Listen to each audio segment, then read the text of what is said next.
আসসালামু আলাইকুম ভিউয়ার্স।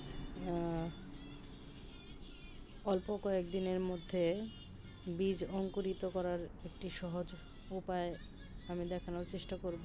প্রথম অংশটুকু আমার দেখানো হয় নাই।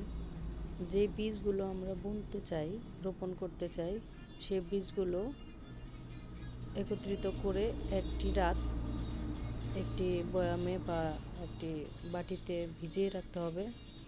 ভিজিয়ে রাখার পরবর্তী দিন বীজগুলো তুলে একটি বাক্সের মধ্যে কাপড় ভিজিয়ে সে বীজগুলো রেখে দিতে হবে।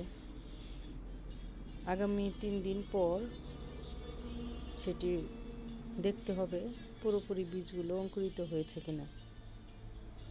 তো আমি এখানে যে বীজগুলো দিয়েছিলাম সেগুলো অঙ্কুরিত হয়েছে। এরপর হচ্ছে মাটি রেডি করব। মাটি রেডি করার জন্য এখানে কিছু গোবরের সাথে মাটিগুলো মিশিয়েছি এবং কিছু পলি ব্যাগে মাটিগুলো ভরেছি। ভরার পর এরকম করে প্রত্যেকটা পলিথিনে ভরেছি। এরপরে এই বীজগুলো সেই পলিথিনের মধ্যে রোপণ করব।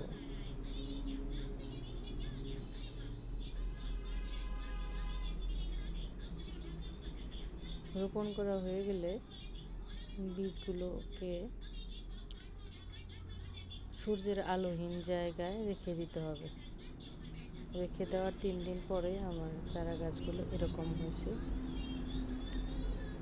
তো চারা গাছগুলো 2-3 দিন রোদে দিতে হবে।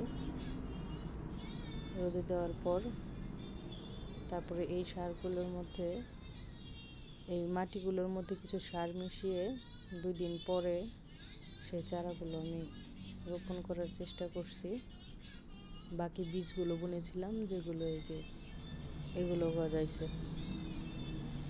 তো আপনাদের দেখালাম, দেখা যাক আল্লাহ ভবিষ্যতে এখান থেকে কোনো ফসল দেয় কিনা বা সবজি